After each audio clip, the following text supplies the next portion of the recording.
यदि आप ब्रह्मचर्य नहीं हैं तो आप में स्वाभाविक ये कमियां जागृत होंगी जो अध्यात्म में चलने ही नहीं देंगी।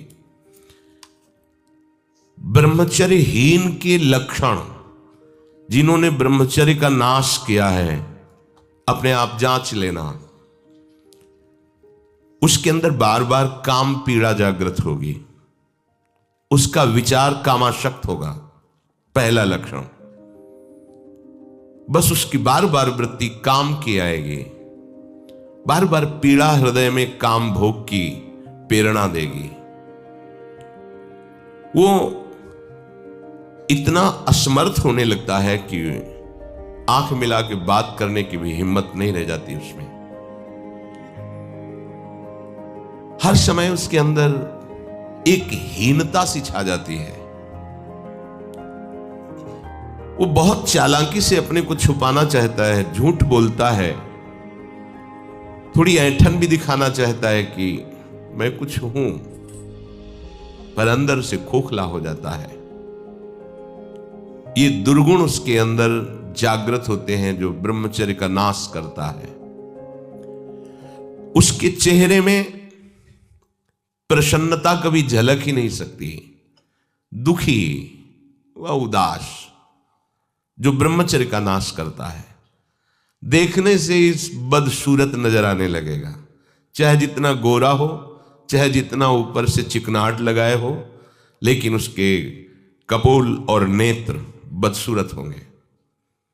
चिकनाहट से मतलब नहीं है, एक आकर्षण होता है भागवतिक, वो उसमें नहीं होगा। स्वभाव बड़ा ही रुक्ष होगा, कड़ुआ होगा, बहुत ही हल्के स्वभाव का आदमी होगा। विश्वसनीय तो हो ही नहीं सकता, कामी पुरुष विश्वसनीय नहीं होता, वो कभी भी बदल सकता है। उसमें क्षमता नहीं है एक बात पर टिके रहने की। वो कसम खाए तो भी बहुत शीघ्र अपनी कसम तोड़ देगा। स्वभाव में कभी उसकी प्रसन्नता नहीं होगी, स्वभाव उसका चिड़चिड़ा बन जाएगा। रूखा होने के कारण नाक में गुस्सा रखी रहेगी, जरा सी बात में वो बहुत क्रोधित हो जाना, अपनी खोपड़ी फोड़ने लगना, दूसरों की फोड़ने लगना, अपने थप्पड़ मारने, मतलब एक जैसे कोई विक्षिप्त आदमी, पागल आदमी, ऐसी उसकी चेष्टाओं ने, चीख चीख के बोलना, माथा पटकने लगना, ये लक्षण है ब्रह्मचर्य का नाश करने वाले के। वो जीता तो है पर मुर्दे की तरह निस्तेज, उसमें उत्साह, उसमें शूरवीरता, ये सब क्षीण होने लगती है। शूरवीरता काम क्रोधादि को सहन करना है। उसके कपोल में हल्के हल्के से सांवले दाग प्रकट होने लगते हैं, एक झुर्री सी पड़ने लगती है। यह वीरनाश का लक्षण है। आंखें धस जाती हैं और उसकी हड्डियां कमजोर होने लगती हैं, बाल पकने लगते हैं, झड़ने लगते हैं। वीर भगवान के द्वारा दी हुई वो शक्ति है जिससे भगवत प्राप्ति में बहुत सहयोग होता है। ये जानबूझकर ऐसी क्रिया करते हैं जिससे वीरपात हो। रोग न रहते हुए भी इनको बहुत सी पीड़ाएं स्वाभाविक प्रारंभ हो जाती हैं। जर्जर, दुर्बल, भागवतिक कामों में निरुत्साह, भजन करना, परिक्रमा करना, समय से उठना, ये सब उत्साहहीन होते हैं। थोड़ा भी परिश्रम या मेहनत करने पर हांफने लगना, थक जाना, दैनिक दिनचर्या बिल्कुल ठीक ना होना, चित्त में बहुत सी कुचिंताएं बढ़ जाना, थोड़े से डर की बात आते ही हृदय में ऐसी धड़कन होने लगना, भयभीत होने जाना, थोड़ा सा दुख एक पहाड़ जैसा लगना, थोड़ा सा भय ऐसा लगना कि अब क्या होगा, घबराहट पैदा हो जाना, बार बार भूख लगना, पर वो भूख पचाने वाली नहीं होती। वीरनाश करने वाले को बार बार खाने की इच्छा होती है क्योंकि उसका लीवर खराब हो रहा है। ये अच्छा लक्षण नहीं बार बार भूख लगना कि बहुत बढ़िया लीवर काम कर रहा है, नहीं, अंदर कब्ज बन रही है, लीवर डाउन हो रहा है और आपको बार बार भूख ले रही। ये झूठ में फंसाया जा रहा है, ये झूठी भूख है जो तुम्हारा रोगों का घर बनेगी। उसकी जठराग्नि मंद पड़ जाती है, भोजन ठीक से पचता नहीं, मलबद्धता हो जाती, कब्जियत हो जाती है। परिणाम में बवासीर आदि कई तरह के रोग प्रकट हो जाते हैं। या तो नींद नहीं आने लगेगी, या फिर ऐसी आएगी कि घंटों, मतलब 8-10 घंटे सोए फिर भी उठे, फिर भी आलस्य, प्रमाद, ये बना रहेगा। आंखों में हर समय भारीपन बना रहेगा। बिना किसी चेष्टा के रात्रि में स्वप्न दोष हो जाएगा, वीरपात हो जाएगा। ये उसके लक्षण है जो जानबूझकर ब्रह्मचर्य का नाश करता है। वीर का इतना पतला हो जाना कि लघुशंका के लिए जोर करने पर वीर निकल जाना, बहुत बड़ी हानि है।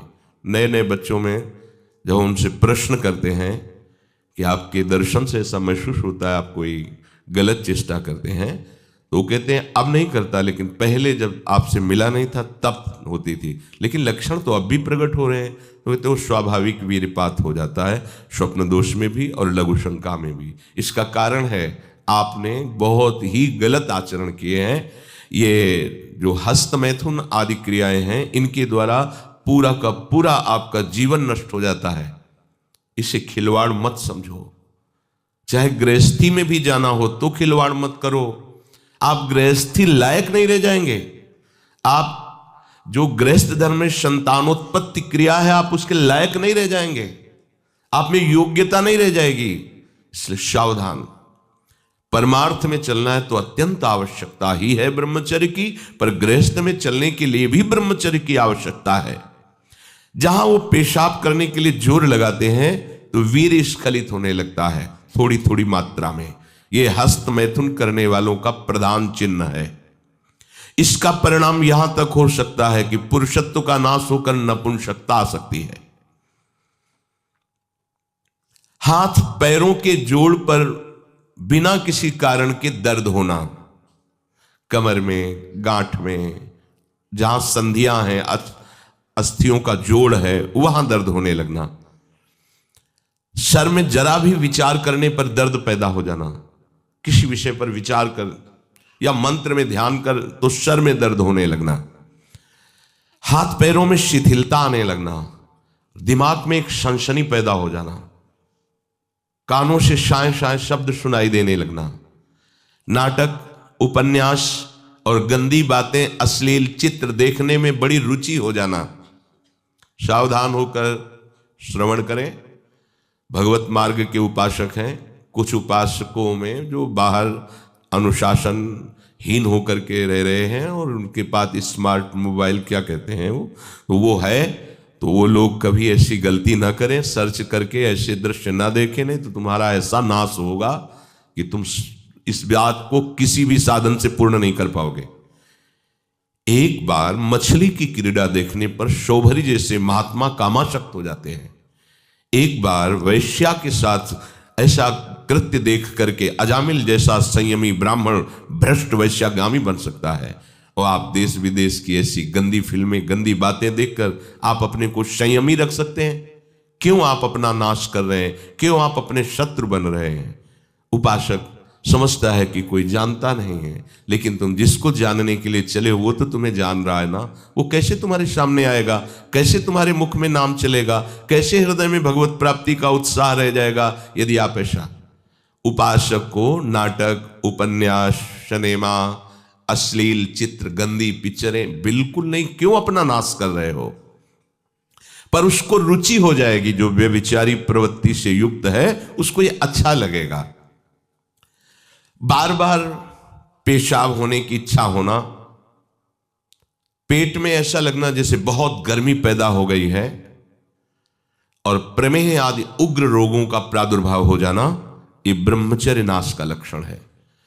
तलवे हथेलियों पर पसीना आने लगना, हाथ पैर में जरा भी काम करने के लिए चलो तो कंपायमान होने लगना, थोड़ा भी ऋतु परिवर्तन बीमारी को पैदा कर देना। थोड़ा सा गर्मी, थोड़ा सा सर्दी, बीमार हो गया। उसे प्रकृति का प्रहार सहन न करने की सामर्थ्य आ जाती है। वो प्रकृति का प्रहार सहन नहीं कर सकता, ऐसी स्थिति हो जाती है। चेहरे पर मुहासे प्रकट हो जाना, कभी कभी अचानक खड़े होने पर आंखों के सामने अंधेरा छा जाना, अधिक वीरपात होने पर मूर्छा भी आ जाना, स्मरण शक्ति का ह्रास हो जाना। बहुत बार प्रयास करो फिर भी याद नहीं होगा। और ब्रह्मचर्य सही है तो एक बार बोल दीजिए, 100 वर्ष बाद सुन लेना, वो अपने आप स्थापित हो जाएगा। ज्यादा पढ़ना लिखना नहीं पड़ता, एक बार बोलिए, 100 वर्ष बाद पूछ लीजिए, 100 वर्ष बाद उसकी स्मृति वैसे ही बनी रहेगी यदि वो ब्रह्मचारी है। चित्त का अत्यंत चंचल हो जाना, चित्त में बिल्कुल बल ना होना कि हम विषय से हटा के प्रभु में लगा सके, ऐसी सामर्थ्य नहीं। दुर्बल हो जाना, बार बार प्रतिज्ञा करना पर उसका निर्वाह न कर पाना। आज से मैं ऐसा नहीं करूंगा, 1 2 3 फिर गिर गया, वहीं गिर गया। हर कार्य बीच में छोड़ देना, किसी भी कार्य को सांगोपांग न करना, ये वीर्य पात करने वाले के लक्षण है। दिमाग में भयानक गर्मी रहना, नेत्रों में जलन उत्पन्न हो जाना, वह बिना किसी कारण के नेत्रों से पानी बहना, बहुत कम गलती में भारी गुस्सा आ जाना, बहुत कम लाभ में फूल जाना, अहंकार आ जाना। कम लाभ में भी कोई लाभ नहीं, छोटी मोटी वस्तुओं के प्राप्त होने पर अहंकार आ जाना। माथा, कमर, मेरुदंड, छाती, इनमें बराबर दर्द बढ़ते जाना, बड़ी हालत खराब हो जाती है। ऐसे दर्शन हुए ऐसे जनों के, आंखों से दिखता नहीं, 28 वर्ष के होंगे वो लगभग। वैराग्य इस कोटिका की आप सोच भी नहीं सकते, बाहरी बस लंगोटी अचला और फुटपाथ में पड़े रहना। पर पूर्व विद्यार्थी जीवन में विद्यार्थियों के साथ हस्तमैथुन करने का अभ्यास वो इतना दृढ़ हो गया था कि 10-10, 15-15 बार एक दिन में स्वाभाविक ऐसे उनकी हालत ये थी कि आंखों से दिखना बंद हो गया था, खड़े होने की सामर्थ्य नहीं। तो हितधाम में एकांत में मिलकर कहा था कि आपका जो ब्रह्मचर्य का प्रवचन सुना हमें, तो ऐसा लगा कि शायद आप उपाय बता सकते हो। तो हम कहा हमारे पास कोई, हम आयुर्वेदाचार्य है नहीं, और दूसरी बात है कि ये चीज आपके हाथ में है, अगर आप नहीं रोकते हैं तो आपको ऐसी दशा में पहुंचा देगा ये क्रिया कि आप किसी काबिल नहीं रह जाएंगे। रीढ़ की हड्डी कमजोर हो जाती है और उसमें सीधे बैठने की सामर्थ्य खत्म हो जाती है। वो झुकाव ऐसे, वो झुक करके ही ऐसे बैठना।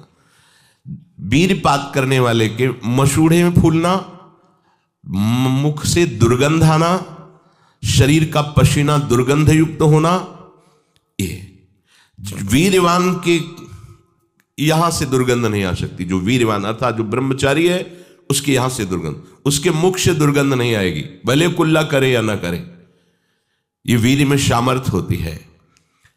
नाक के साइड में यहां कालिमा आ जाना, फिर वो कालिमा धीरे धीरे कपोलों में बढ़ते जाना, ये वीर्य नाश का लक्षण है। वीर्य नाश से उदर लंबा होना, पेट बढ़ना शुरू हो जाता है, आंतें बढ़ना शुरू हो जाती हैं, उसकी वाणी में मृदुता नष्ट हो जाती है, कर्कशता, रुक्षता आ जाती है, उसका स्वभाव अप्रिय बन जाता है, छाती की हड्डियां दिखने लगती हैं। वो ना तो लोक में ना परलोक में किसी भी कार्य में उत्साह करने लायक नहीं रह जाता। वो जरा सी भी बात में बहुत बड़ा अपने को अपमानित होना समझता है। ये वीरपात से उसके अंदर दोष प्रकट हो जाते हैं।